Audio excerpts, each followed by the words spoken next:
Good afternoon, Ms. Reid. Welcome to the inquiry being conducted by the Commissioner for Aboriginal Children and Young People into the Aboriginal Child Placement Principle in South Australia. Thank you for joining us. No worries. Before we start, I'll just ask Commissioner Laurie to do an acknowledgement of country. Thank you. I'd like to acknowledge that we are holding this meeting on Kaurna country, pay my respects to Kaurna elders past and present, and also those who are emerging. I also acknowledge the numerous Aboriginal families and their children who have made Kaurna country their home. But I'd also like to acknowledge the work in which you do that supports our Aboriginal children and young people. And I guess for all our Aboriginal children, no matter where they are in South Australia, that I'd like to give acknowledgement to them and their families and hope for a better future. Thank you. Thanks, April. Ms. Reid, I'm just going to ask you to affirm your evidence, if that's all right with you, please. Sure. So I'll just ask you to repeat after me, please. Yep. I solemnly affirm that the evidence I will give I solemnly affirm that the evidence I give will be the truth, the whole truth, and nothing but the truth. will be the truth, the whole truth, and nothing but the truth. Thank you. And if you could please state your full name, your business address, and your occupation, please. Sure. It's Shona Reid. I'm at and I'm the Guardian for Children and Young People. I'm also the Training Centre visitor. I'm also the Child and Young Person visitor, and I'm also the Youth Treatment Order visitor. Thank you. Thank you, Ms. Reid. Just as a way of introduction, can I just ask you, Ms. Reid, please, to explain to us your role as Guardian is, please? Sure thing. So my role, just the Guardian mandate, or all four which intersect with kids in care? All four, please. Sure. My Guardian mandate, I'm responsible for the monitoring the experiences of children and young people under the guardianship of the Chief Executive for the Department of Child Protection. So my mandate starts when they are under that guardianship, and it ceases upon the age when they exit that order. So it's in accordance with the administrative order for those young people. I also have to pay attention, particularly in that mandate for, oh my gosh, where's it gone? For children with a disability, under this mandate, children with a disability, that specifically have to pay attention to them.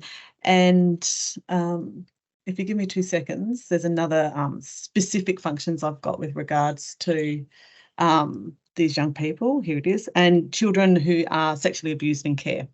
So they're the two specific focuses I have in that mandate. Under my Child and Young Person Visitor mandate, I have responsibility for children and young people, again, under the guardianship of the Chief Executive.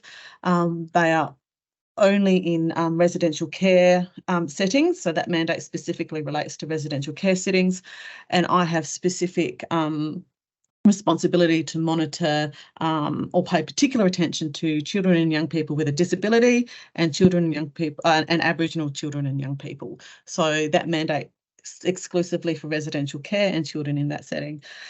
For my training centre visitor function, I'm responsible for oversight of the Department of Human Services and the operations of the Youth Justice facility in Kalanatapa Youth Justice Centre, and particularly in relation to their time within that facility specifically. So I don't run off any custody order for them. I run specifically for their time in that centre. So I monitor their care, treatment and control in that centre, and I pay specific attention to Aboriginal young children in that setting. I also pay specific attention to children with a disability in that setting. And I also pay specific attention to children in care in that setting as well. So those three there. And for the youth treatment order visitor, that is a piece of legislation that is under the Controlled Substances Act, and my provisions involve me specifically for when children are detained on that order, on the youth treatment order, and that order is quite a difficult one, but that's when they force medical treatment for children under drug or for drug use, and I have to pay specific attention for children who are subject to those orders in a detention facility, for Aboriginal children and young people, for specific attention to children with a disability, and specific attention to children who are also in care. Sorry. Thank you. No, thank you very much for that. Can I just show you for the transcript the document? Yep, that would be my submission. Thank you. Can you, for the transcript, tell us what that is, please? Absolutely. That is the submission we provided to this inquiry into the application of the Aboriginal Child Placement Principle from myself to Commissioner Laurie. Thank you. Now, I understand you intend speaking to that submission today. Look, I'm happy you've got it and you've read it, so I'm happy to add to that, to be fair, or provide any clarity to that. So I'm really, I don't want to repeat myself. You've got the information there and it's in its fullness, but happy to go through anything that you want further exploration about, and I'll answer any other questions that you might have that you've had some discovery on the way. Thank you. And one of the major themes of this is that in the closing the gap outcome number 12 is that Aboriginal and Torres Strait Islander children are not to be overrepresented in the child protection system. Mm-hmm.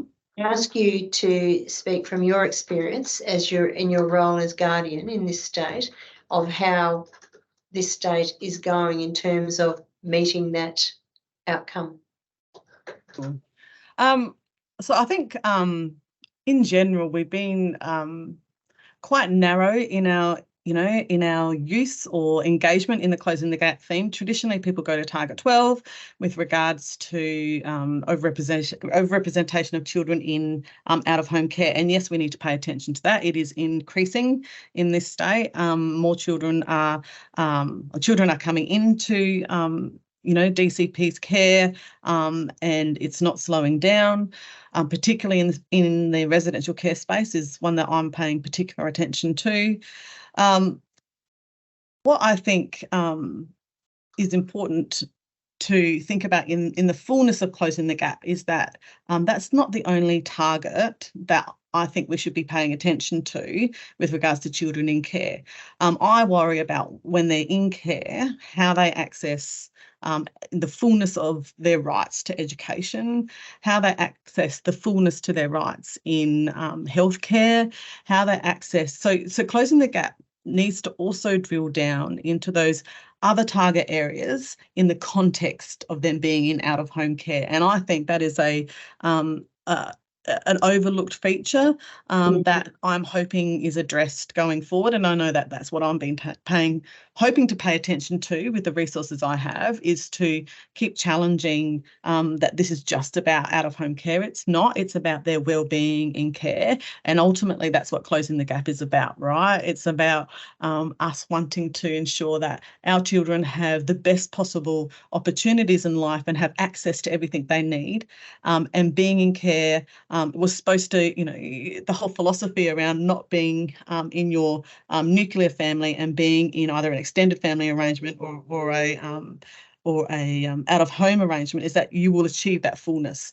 I'm not confident that that happens, and I think greater attention needs to be paid to children in out-of-home care in meeting all the other targets that sit within closing the gap. Thank you. From your experience, Ms. Reid, how well do children in this state, particularly Aboriginal children in this state, because that's what our inquiry is focused on, fare in out-of-home care? That's a tough one, right? Like, I think that's a hard question to answer in a simply, like, it is very complex. I have seen situations where young people have thrived in out-of-home care.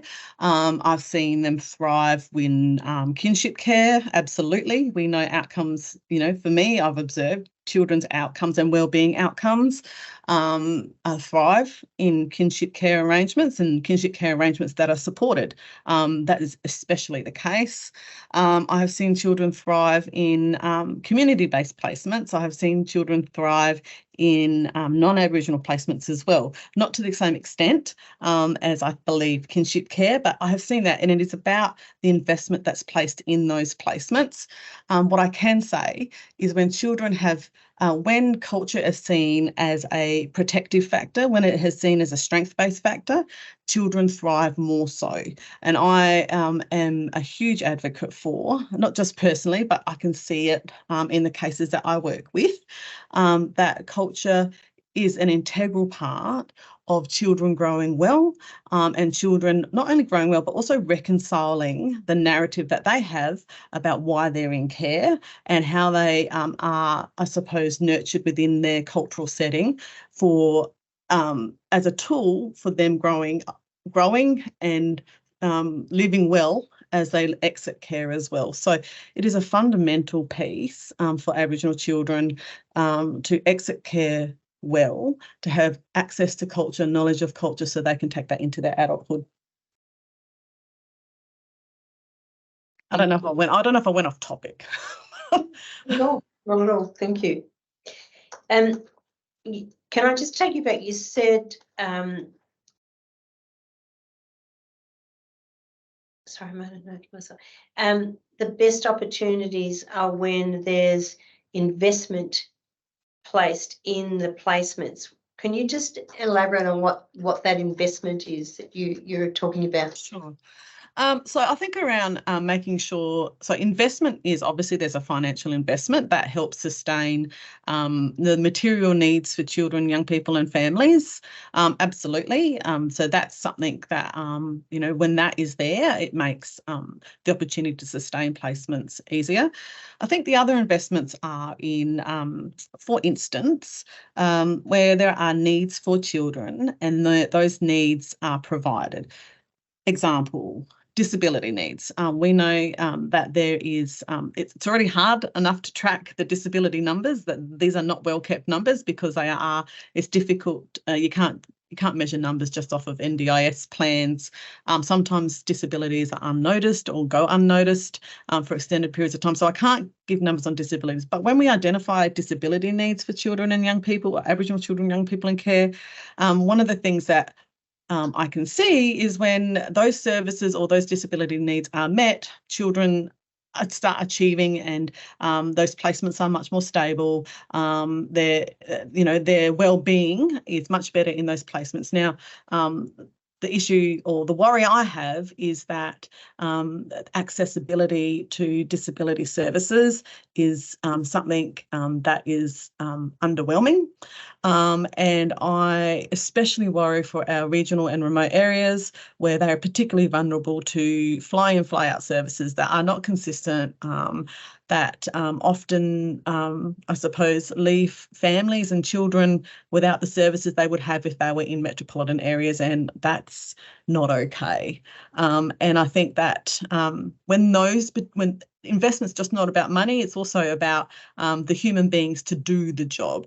That's why this is truly a shared effort, and it goes across silos of government, it goes across jurisdictions, it goes across federal, state areas. The simple fact is we need to invest in the whole of life opportunities for children, and disability is something that does, or access to disability service is something that truly does worry me.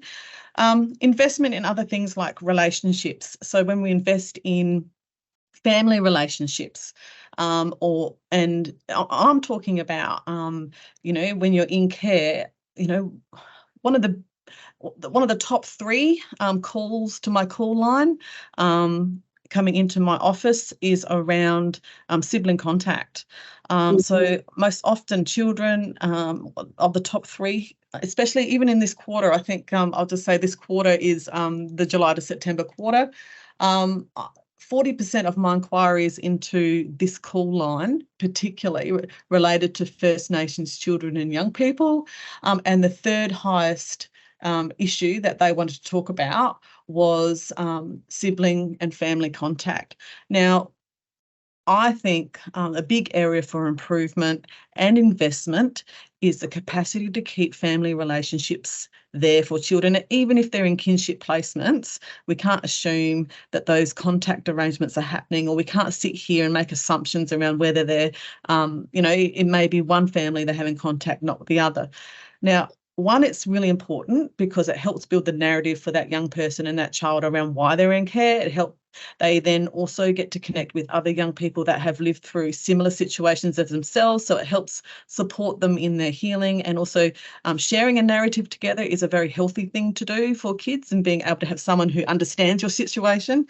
I also think it's really important about when the children and young people leave care, if they don't have those sibling connections and don't have those relationships, this sets them up for significant complexities post-18.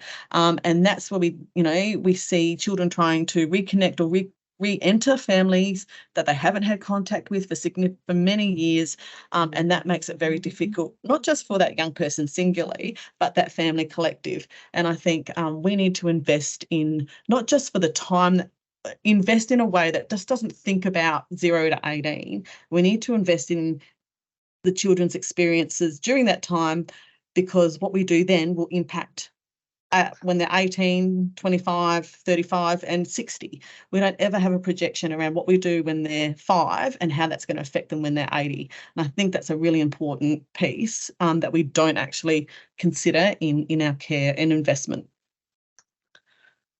Thank you.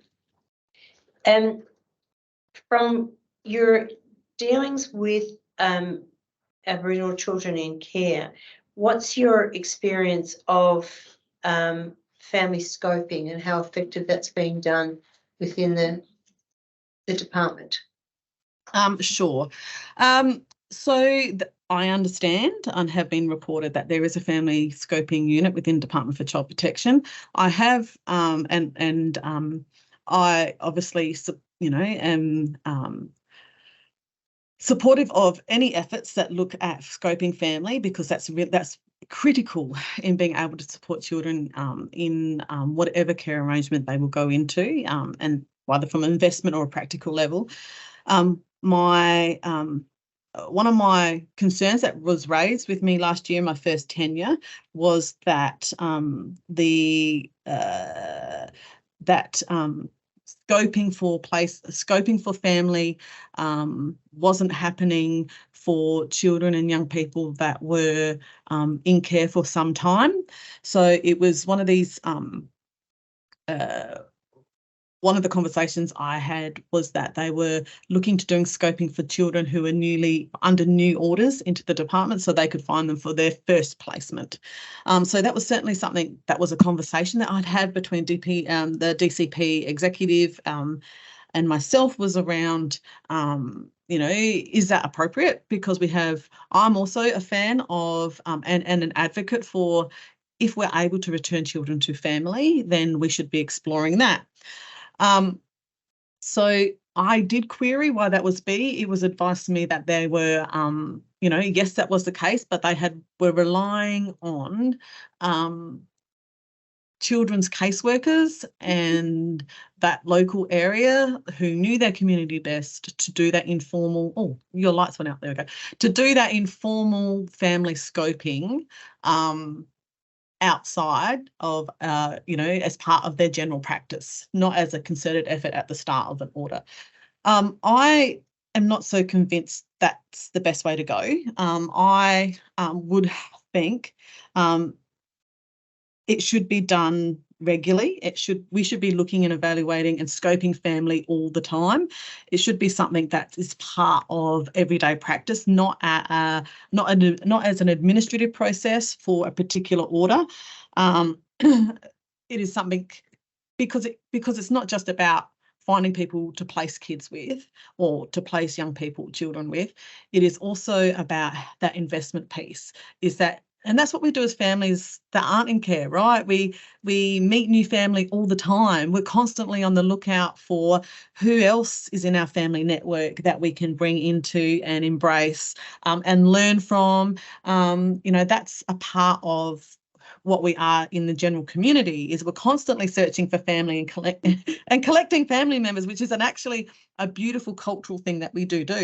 And I support that. It seems when you get into care, they do the initial scope, and that's pretty much it. So I think there is much improvement to be had with regards to scoping family, that it is more than an administrative order task, that it is just good practice, that happens on a regular basis, and that children are participative in that process. So I don't think children are participative in that process. I think they sit there and I asked, do you know who your family are? And I don't know any kid who's been in a state of trauma, then re-traumatized when they're being removed, is in any state of mind to sit there on one occasion to give advice who your family is. But I think there has to be an inclusive way in which children can participate in exploring family. They need those skills as they get older. And I don't think it's necessary. I think there's an opportunity to learn from community about how family scoping is done. And it's not purely sitting there behind a desk and drawing a genogram. There is many ways to do family scoping. And I think an Aboriginal community-led model around how to scope respectfully, effectively, and with dignity and humility, who are within a child's family. And not only that is usually they scope for mother, father, auntie, uncle, cousins. There are much more complexities for us in terms of who is seen, family scoping around who makes decisions, who has the call on cultural decisions, who are the people who make the decisions in the family but don't talk much. I think there has to be a broader thinking around what family scoping is, because there's also situations I'm dealing with now where DCP have got themselves a little bit tangled up because they made decisions with people who are not the decision maker in the family, but according to, I suppose, Western world and Western definition of family, they would be. But because decisions weren't kind of signed off or decided on or navigated with the right people, care arrangements won't hold up, and they don't hold up. And it's not just about making sure that the young person or child lives in the right place. It's also about there's a whole bunch of decisions that happen in that young person's life, and the right people need to be assigned to those decisions and as advisors for those decisions. And I don't think that's done well enough, and that's why things fall down behind the scenes. And people are, the one that suffers at the end of the day is that young person. Well, that whole thing with scoping, Shona, do you think that the way in which the system approaches attachment and bonding and permanency planning poses an issue with the way in which the system should be responding to looking at continually the options of family scoping for family care for these children? I think the system fundamentally operates off of a non-Aboriginal framework. It does, undoubtedly, around what a family should look like, around what a family should behave like, around where risk is. I think all of that operates off a Western style model. And until there is, and that then is also then reinforced within its culture of the organisation. So culture of DCP, that's reinforced. And until we're able to successfully challenge that, and that includes attachment theory, and that includes all of those all those fundamental pieces that I suppose scaffold that Western system. There needs to be a rethink around how that works for Aboriginal families and communities. So it's not as simple as here's a tool, go and use it. There's underlying values that sit within an organisation, and it's cyclical. you know, the system operates off of this understanding and these values, and then those workers hold those values and then they reinforce those values, and it just keeps going around and around and around until there's a circuit breaker in there around actually our system also has to recognise that this is Aboriginal attachment theory, and this is how it works in this context. And until there's a value placed on that by your predominantly white workforce, we're going to be in a situation where we're not going to interrupt that cycle. So I think there is fundamental and foundationally important questions we need to ask about how we think about care, how we think about risk, how we think about, you know, what we see as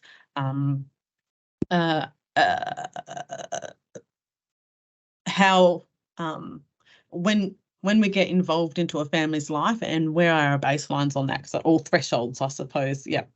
I think the other part is, sorry, I'm just looking at some notes here. I think we also, I mean, there is a really, you talked about permanency planning, April, and, you know, the 217 legislation really cemented in, you know, I suppose the department's directions for permanency. And that's always been a really uncomfortable space for Aboriginal people in the conversations, given our history around permanency and adoption and, you know, even around the, you know, the missions and the boarding schools and all those sorts of things. But the concept of permanency is a really uncomfortable one. And I think we need to think about what we mean by permanency. And I, you know, once again, it's been defined in a Western system around one place, one time, with one group of people. And that is kind of significantly different from what I understand permanency to be from my own experience, but from a cultural context as well. You know, is permanency about one place, one family, one time, or is it about, you know, safety and security of a young person? And is it around, you know, their sense of self and where they belong?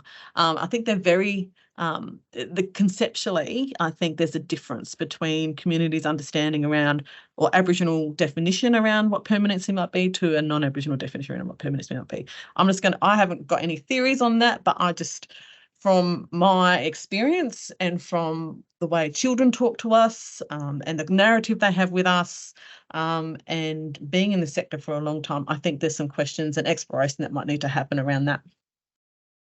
Thank you. Thank you. In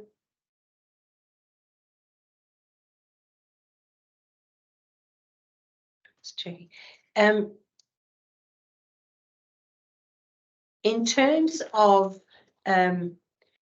the placement principles being applied in South Australia,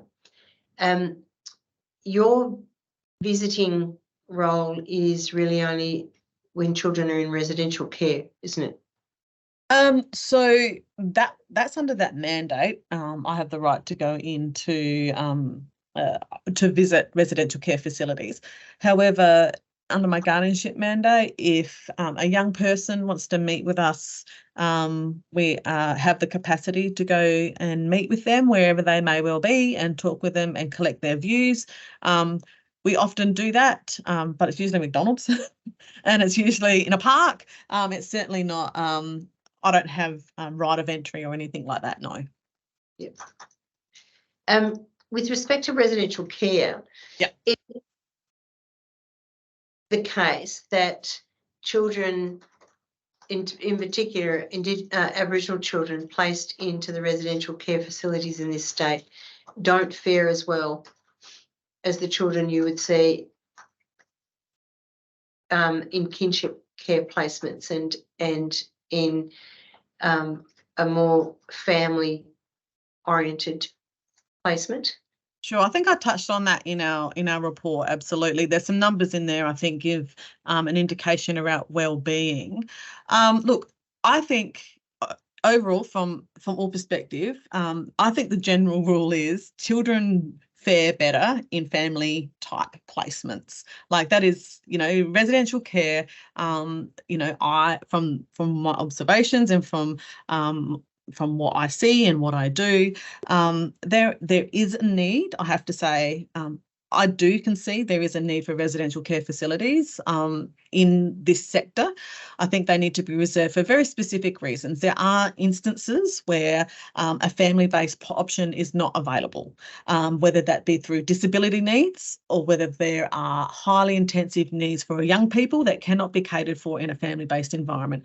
There are children and young people that have extreme behaviours that do not make it safe for them to be in a family-based environment. And in those situations, yes, a residential care facility probably is the safest place for them and the people around them, and also people who are required to care for them. But on the whole, as a majority, I would say that residential care is not a preferred placement type. Absolutely, being in families is where children grow best. When they're in a placement with their family, in a family environment that enables them to receive all that investment that I talked about before, where culture is seen as a protective factor, not a risk factor, where they allowed full expression of themselves, when they have agency over their care needs and care outcomes. Family-based placements, absolutely. Closest possible to their nuclear family environment, absolutely, is the best place to go. And we see great things in terms of children healing from trauma and children being able to exit care and participate fully in the environment around them. Thank you. When you talk about children healing from trauma, we heard from Professor Leah Bromfield this morning, who made the point that the further you get from the CBD of Adelaide, the less skilled and the less available services for children in dealing with trauma are available to them. Have you seen any examples of that in your contact with children in care? So I can't talk to it like Professor Bromfield has. She's obviously had a bit more of a deep dive into that than I have.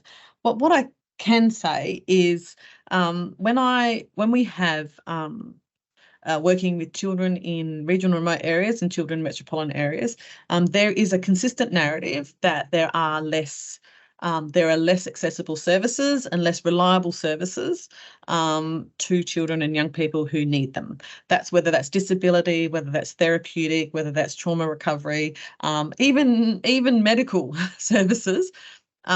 It is a consistent theme that the accessibility to such things reduces significantly the further you go out. And even then, the system seems, and if we're talking about into our very, very remote areas, I think it's also fair to say that it gets complicated when we talk about cross-jurisdictional access to services. So in Alice Springs or even in Victoria, the system around a young person living in care and approvals to cross borders or receive services in other states, the system seems to have a little bit of a heart attack and not able to cope. And the administrative barriers that sit to children crossing borders to access service. Like, it makes perfect sense for me if there's a young person in APY lands that needs any sort of support, whether it's medical, therapeutic or disability-based supports, that they access those from Alice Springs.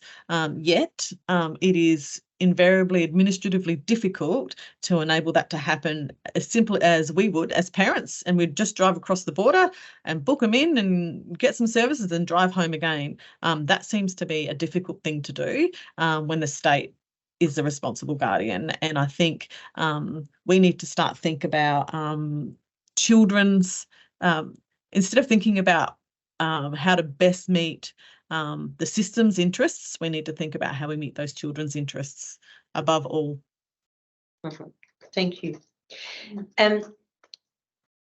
With respect to children's voices being heard, Shona, in all aspects of being in the care system, but in particular about placement and connection with families. Do children speak to you about that? About not being heard or their voices being ignored? Yeah, so the number one, can I just say overall from the call line into my office, the number one issue facing children and young people were not feeling included in case planning decisions.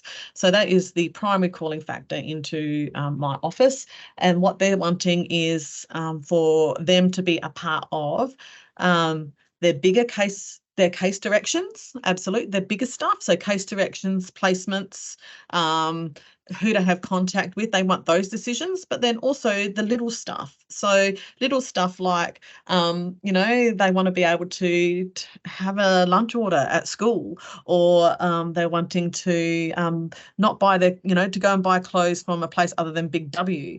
So, you know, like we see them as little things, but for kids who have no agency over their life, they're massive things. So so when we talk about participation and decision making, it means, you know, as adults we think, oh yeah, the big picture stuff. Can I also say that the little stuff is just as important, and children feel like they don't have a decision in that either. So you know, I think that's important because that then shapes how they interact with the world later on in life. So if we don't enable children to have a say in the smaller stuff when they're little, when it comes time to be an adult and make big decisions about life events, how are they going to have a schemata available to them, so a template in their head about how to participate in decisions post 18? So, you know, I think that's fundamental, small but fundamental piece of responsible child rearing that probably needs to be have greater attention placed upon it.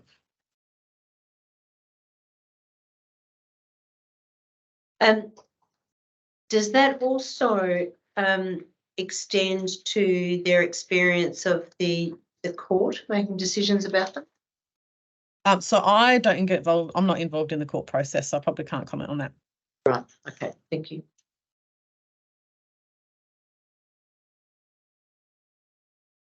Any questions? Yeah, Shona, I wanted to just revisit something in relation to your earlier comments about kids that you've seen in all different settings, like family settings, of how they were thriving. We're talking about Aboriginal children and young people here. And acknowledging that some thrive more than others. And it really speaks to the point that I want to ask you the question about, particularly hearing from Dr. Tracy Westerman yesterday about identity formation for Aboriginal children and young people and their experience in non-Aboriginal care. I guess the question to you is, as the guardian, do you hear from children who are Aboriginal, who are in non-Aboriginal care, and about their involvement, you know, whether it be about case planning, but also in the midst of case planning, the Aboriginal Cultural Identity Support Tool, as to whether they have a say, a voice about their experience in what the system is doing, whether it be through the foster care arrangement or the residential care arrangement, but their own cultural identity as an Aboriginal child in a non-Aboriginal care setting. Sure. So there's a bit of mixture in all of that, April, to be fair. So and I see good examples and not so good examples. So I see examples of children in non-Aboriginal family-based care, where those non-Aboriginal carers, for whatever, whether they be family or non-family. So sometimes they're family from a non-Aboriginal parent, who make considerable effort to connect that young person and that child to that Aboriginal culture, and not just, NAIDOC and reconciliation, that, do family visits, who also have cousins and that sleep over on the weekends, and, so multiple and creative ways. most of the time it's about relationships and good relationships between those carers and family, and investment has been done to do that. So that's another investment space, is where there's good carer relations, carer community family relationships. I've seen them where I've also seen placements where there's been a complete breakdown between the carers and family, and they get really icky, and often children feel caught in the middle around their obligations, or sense of obligation, which is to their foster carers, and then sense of obligation to their family, and loyalties seem to split. And these are emotions, and they are big emotions for little people that aren't fair. And it's sometimes I have done advocacy positions that have asked for, I suppose, there to be to remind everybody that this is about the little one and not necessarily about the grown-ups around them, and to talk with DCP around how they're going to manage this, because they do need to manage those relationships between the care team and the family, and ultimately that is least intrusive on that young person's life, because they shouldn't have to deal with those politics, the kids, that they are just the kids, unfortunately, and sometimes in the middle of everything. I also go to residential care placements that are both run by Aboriginal and non-Aboriginal organisations, and I think I need to say that there has been some incidences, not a whole lot, but there has been some where children, I've had Aboriginal staff, my own staff, go in to do some of those visits, and the kids saying, not aware that they're Aboriginal, and you got dark skin like me, and one of my staff might say, well, you're Nunga too, and he goes, what's Nunga? So there are situations that I'm not going to say it's plentiful, but there were 2 occasions where we went to a house where that had occurred, and obviously then we come back and do advocacy pieces around what narrative's been had with the young people. And can I say, on one of those occasions, the children were with their Aboriginal family for most of their so they were 8, under 10, but they'd only been in that residential placement for about 2 months. So, they'd had spent most of their time with their Aboriginal family, and their cultural identity wasn't discussed within that family environment either. So, it is complex around all of that. But I think I've lost the question, April. I went off on another track. Sorry. Do you want to bring me back?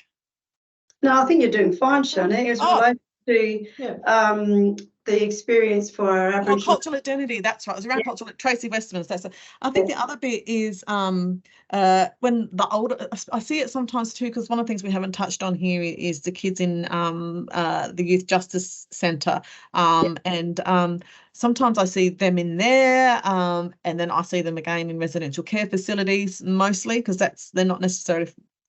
I have yet to see a young person in a family-based care arrangement in foster care who's in the centre. I've only ever seen it when they've been in residential care. And they are embarrassed that they don't know about their family, embarrassed that they don't know their mob, and are seeking advice from other young people or peers in care or not in care, to find that sense of identity, and so they're building a narrative that's probably not theirs; it's their mate's narrative, and it is a place and a longing that when they get to that teenage area, they like to have that conversation, and if they don't have it, look, DCP have got life story books that they talk about. They have got cultural identity plans, which something that has aged, and I'm sure that it's been kind of updated as we go, but we ask questions about life story books, and if they're done in the residential care setting or even in the family-based care setting, sometimes they are, sometimes they're not. It is not a full compliance. They sometimes, though, I think it's important that there is information that's left out of those life story books, because there's a judgment being made that children don't need to know that part of their history. And I get that it's important to make sure that we are able to put stuff in there that is age appropriate and is not harmful or doesn't re-trigger.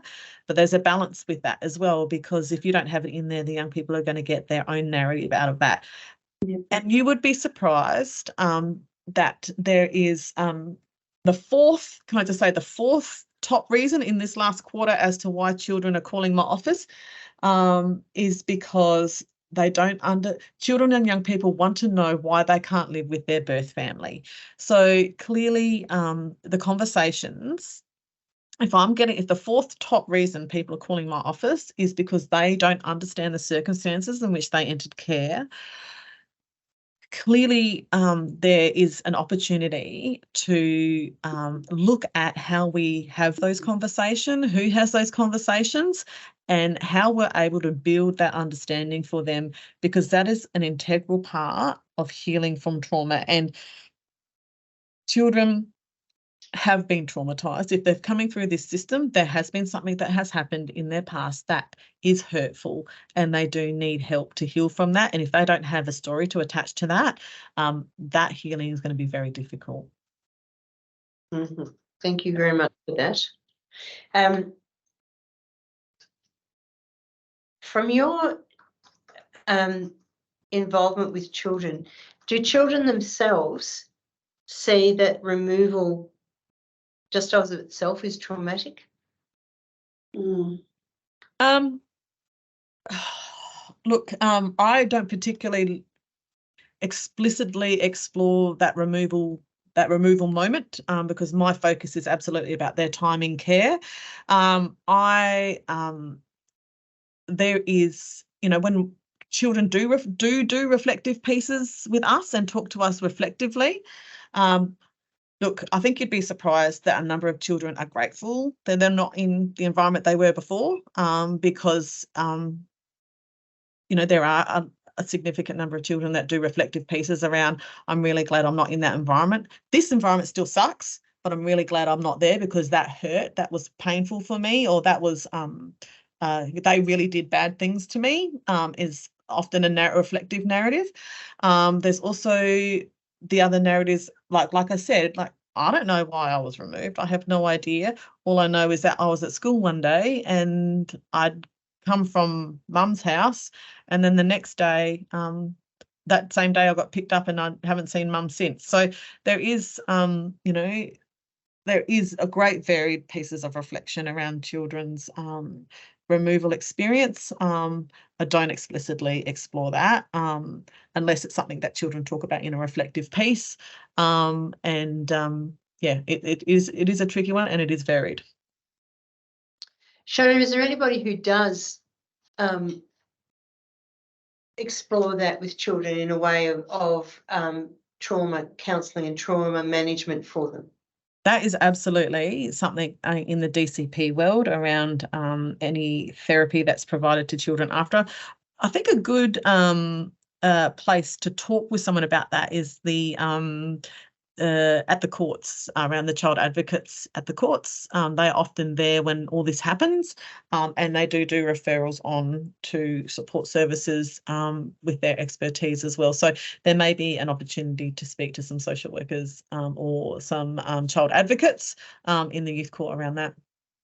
Thank you.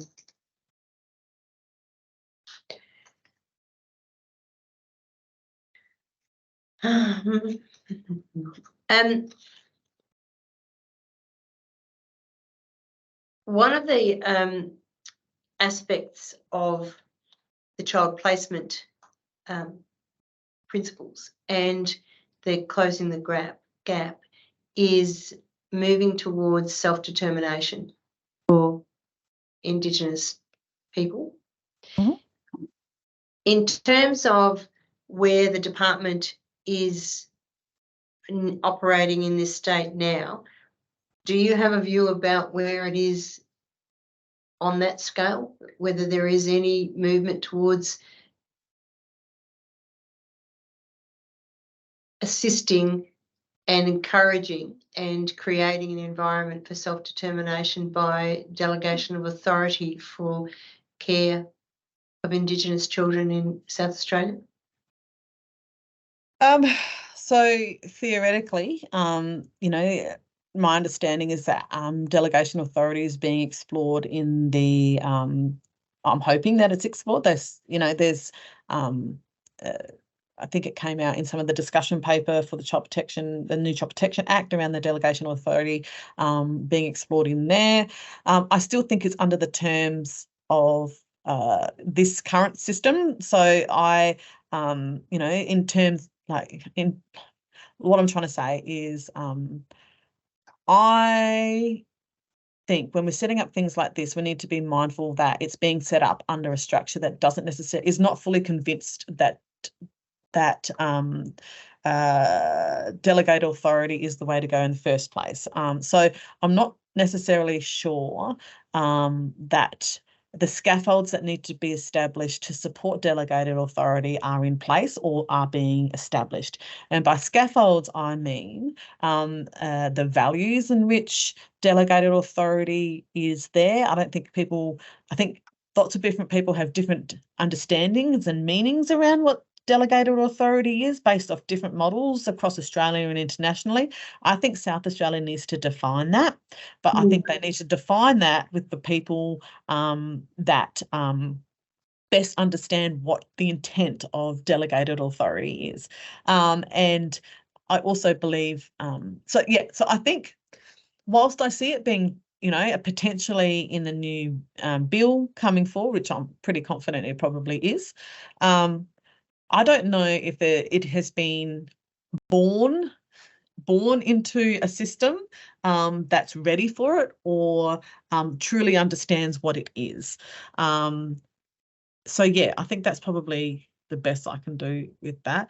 I think what's important to recognise that on a granular level, when we see successful outcomes for children and young people, those successful outcomes don't happen by chance. Those successful outcomes happen because everyone's on the same page, everyone understands their roles and responsibilities, everyone has a shared responsibility in decision making, everyone comes to the party and does their part of the gig and the agreement, that those that are affected by things are directly involved in the provision of advice and even in doing some of the jobs that relate to making things work out well. And when they keep checking in about how successful we are in tracking in achieving some of those decisions that we originally started on and evaluating if you need to shift the goalposts and make things better. So when things work well on a granular level, that's what happens. Now, it is much bigger when we're talking about a systemic level, especially around delegated authority. And I don't know if that environment is set up to do all of those components in a bigger setting. Thank you.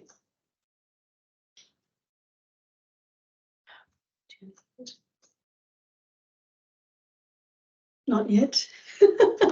What's the matter? Whether I was going to ask you a question, I'm forming one. That's all right. I think I think I concur with you, April, overall when we talk about the placement principle has very much been turned into this step 1, step 2, step 3 of placement. And I think people have missed completely the intention of the placement principle in all of its forms. And in doing that, it goes beyond just DCP and early intervention services. It goes into how services establish themselves or how, for families to access before even DCP is on the radar. I think, core fundamental service establishment, even if we don't even think it's, got to do with kids in care, but, let's think about, private, people like, accessibility for Aboriginal people to negotiate part payments on, it might be gas bills, right? I know it sounds silly, but these are the things when from my experience in many years of DCP, I always went to the conversation of not for the grace of God go I, right? It takes one trauma in one family, whether it's redundancy, whether it's financial obligations, whether it's a death in the family. It could happen to anyone else at any time. The fact that it happens so much in our communities, means we're particularly vulnerable to these particular life traumas that happen. And you might be coping fine with the world until one of these traumas hit. And I think there is, when we think about this in its entirety, we need to think about how our whole society is capable of scaffolding us. So if we fall, we don't fall into a big hole of nothingness, that we can fall into some level of support that has the intent of what we're talking about here. Because that's what it was, that placement principle was a cry out to the whole of society to say we need to support our community better from the very start. So when we do fall, we don't fall into oblivion and never seen again, which is what we have currently. And it doesn't just relate to the social welfare system, it also relates to our private sector, our commercial sector. It applies to all these other sectors, but we forget that they have a part in this as well. And we often abandon that for a purely welfare model. And I think if we keep going down that line, that this is purely about welfare, then we're missing the point around a caring community is what we're after. Shona, can I just say that this morning we heard from Professor Bromfield, who described, I think, what you're describing by saying that what we probably need to get to is, rather than the question being asked all the time, should I report this? Is this reportable? Is this a mandatory reporting to? What does this family need to help? And if we turned that around, that was the first question, then big change would come about. We wouldn't be in the place of it being a welfare, welfare in inverted commas. Completely.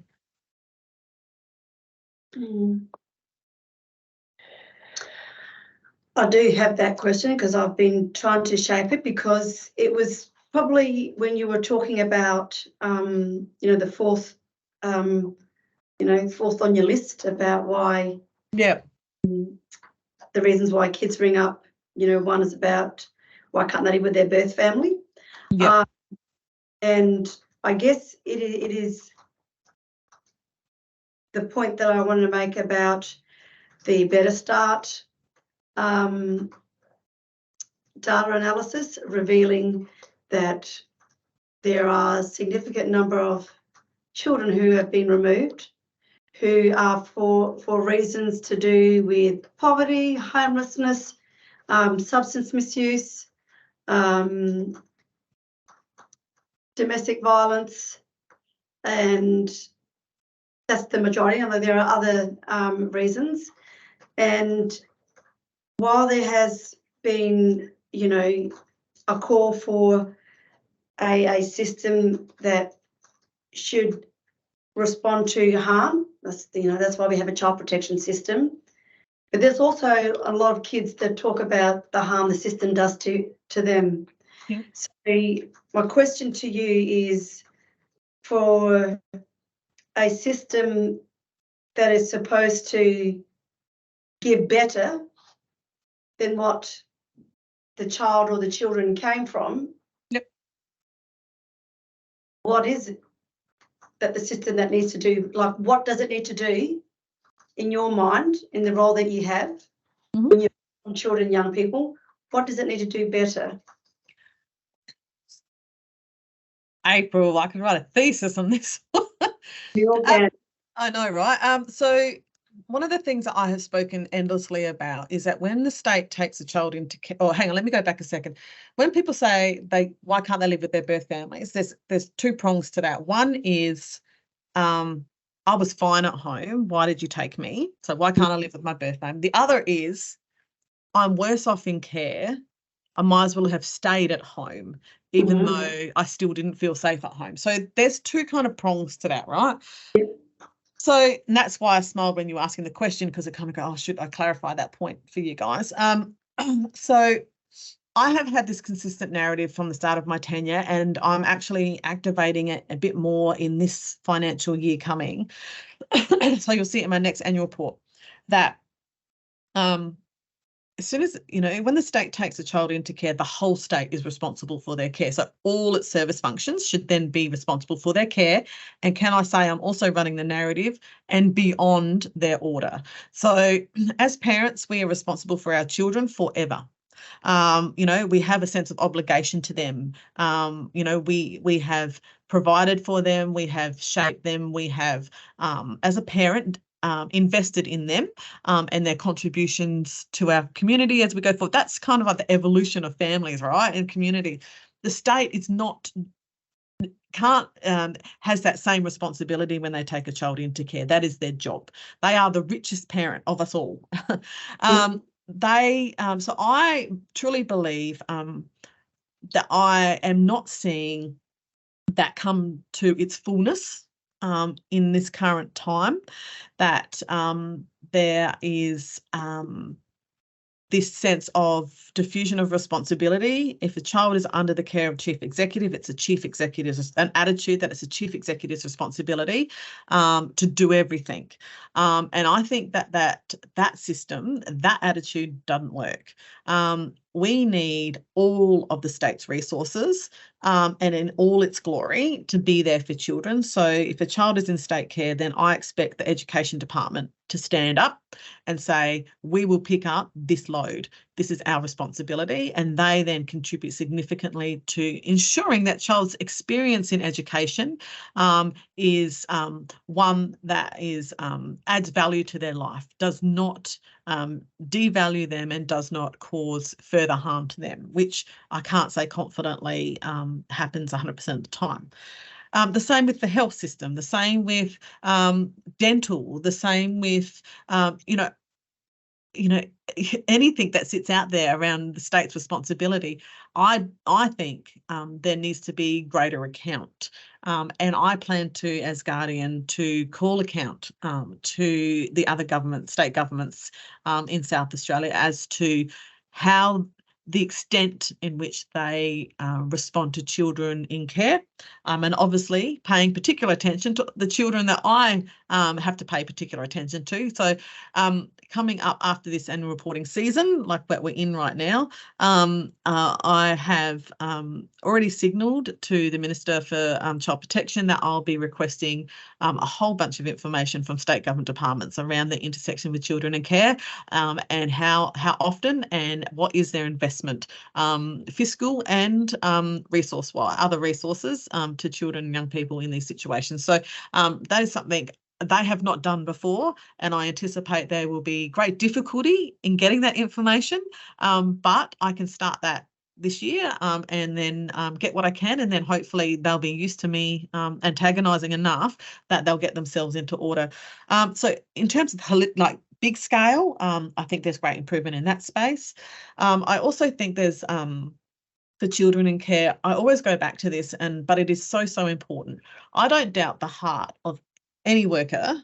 I mean, I've worked in DCP for many years. I've been out for many years too, and now kind of back in this world.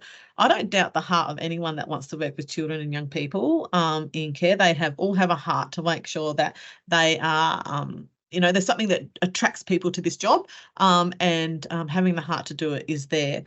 What I think I do think that needs to be looked at is how this sector feeds itself in regards to their attitudes and values around, they bring with them their own set of values with with regards to how children should be raised, around how they should be grown up and what they should have access to. Workers bring that, and that's an important part. But there seems to be the inability to connect with a cultural perspective on that front. And what I'll talk about is the value base in which workers bring. And I don't think the sector adequately defines, adequately enables a cultural value base to be something that drives practice. They try to make practice drive values, and that doesn't work that way. The organisation needs to enable Aboriginal cultural values to be a protective factor in their services, not a risk factor, which I truly think it is. That's how they look at it. Thank you. We have heard that across the board from a number of expert witnesses that that is hugely problematic. That Aboriginality in itself is seen as a risk factor. Aboriginal parenting systems are not recognised and not appreciated, and things are judged from very much from a Western point of view. Completely. I mean, I'll just want to jump back on, you've just triggered in my head some stuff that I think might worth mentioning, is that one of my worries around the residential care space is, and this is around the delegated authority April conversation. One of my worries is when we have a delegated authority space that a DCP would just kind of, or the system would just go, oh, well, there you go, over you go. What we have at the moment is, for instance, I have seen and I have queried a number of times DCP placing children into Aboriginal non-government organisations, residential care placements, and have ticked compliance to the Aboriginal child placement principle. So I have seen that and I query it every time because there is no guarantee there is any cultural, it might be owned and run by a non-Aboriginal, an Aboriginal organisation, but you cannot guarantee that there are Aboriginal workers in that house, that there are Aboriginal care team around them, that there are Aboriginal services there, or that cultural connectivity that is happening for those children in that environment. That cannot be guaranteed. So I worry, although I heartily support the the delegated authority space, I don't know what's happening on the other end to guarantee the intent of delegated authority by service providers when that happens. So I think that's something that is a balance, because it's about making sure that we stay true to the intent of that and not because that's it can easily it's a slippery slope sometimes in terms of if we don't stay true to those intent, unintended consequences happen. So I will never say that the placement principle has been in compliance with an Aboriginal residential care placement. I'm sorry, I can't say that, and I will not support a compliance tick on that. Unfortunately, DCP does assume compliance in those instances, and I am happy to keep challenging those when they pop up. Yeah, I just wanted to make sure that was in on the conversation somewhere. Well, what do you say then to the fact that in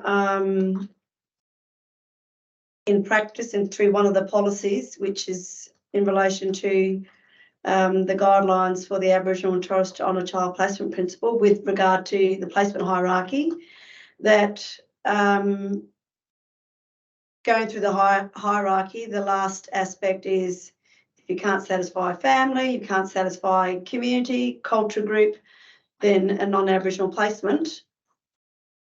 In your, I guess, feedback, Shona, would you say that that's complying with the Aboriginal and Torres Strait Islander child placement principle? I don't like this concept of like this compliance thing frustrates me. I think there is it is really, really important that we go through and this tick box approach is entirely frustrating. We need to get back to what this is all about, around how is that young person and that child, how are they going to grow well? We know that growing well in culture is one of the number one reasons, having culture around you enables your full growth to happen. Now, there are times, and I have to say there are times where a non-Aboriginal placement is the place that needs to happen. But my conversation piece is this is not just about where you sleep at night. The placement principle has been all about where you sleep at night. I think we need to think about it broader than that because we have, yes, where you spend most of your time is really important, but who are the people around you that can give you and help young people and children shape their cultural identity? That is really what they were talking about when they set up those, the intent of all of that. And once again, let's go back to the intent of it all, which is around growing children up culturally strong, because we know that's a protective factor. So I entirely get frustrated about physical assets around houses, around, even though they are essentially, they're really, really important, don't get me wrong, but we forget that there is also what we place and the humans we place around young people and the experiences we place around young people and the constant exposure to things that we place around young people are just as valid as the bed we sleep in. And we need to be able to get that message across to the world that our culture is not about a physical asset. That might be in a Western concept, but it's not necessarily in ours either. It is not just about bricks and mortar. It is absolutely about the people that surround you and your continued constant exposure to, your history, your family, and that helps you build your own identity, because that young person will form their own identity. And guess what? Being in care is a part of that. Yeah. Sorry, just went on my soapbox. No, Thank you very much for that. any questions? Shona, I think you've covered everything we could have hoped you to have covered today. You've done a wonderful presentation for us. Thank you.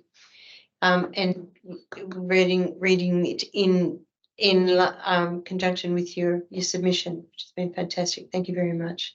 Thank you for your time this afternoon. No worries. No worries. That's wonderful. Thank you so much for having me. I do appreciate it. And look, if there's something that you need from us that, feel free, if you've learned a little bit more about what we do and you think, the one I didn't really explore is kids in detention. I just, one of the things that I think I don't know if it's in our report or not, that there's particular nuances for Aboriginal kids in detention than non-Aboriginal kids, and the dual involved nature and the criminalisation in care. And sometimes children, especially Aboriginal children, may come into a detention setting and they are more likely to serve out their entire remand period and then exit the centre than non-Aboriginal children who, it's a really complex piece, but I worry for our Aboriginal kids and kids being in care and the close connection between being in care or being in detention and then being in care also. So this worries me, and particularly residential care and how it impacts on their life trajectory and everything past their care environment. So I think for me, it's in our section, and I hope that you get to read a little bit more of it. But, kids shouldn't have to be removed from their family, placed in care, and their trajectory is anticipated to go into lockup. Because, if once they're in the youth justice system, the adult system's next. I think that's even more important around why we need to look at scoping and family placements, because we can see that the percentages go up for negative life outcomes the more contact they have with a system that is less, more bricks and mortar than human hugs. Thank you. There you go. Finished. Awesome, Shona. Thank you. Thanks very much. All right, you take care, hey? You too. Bye. Bye. Bye.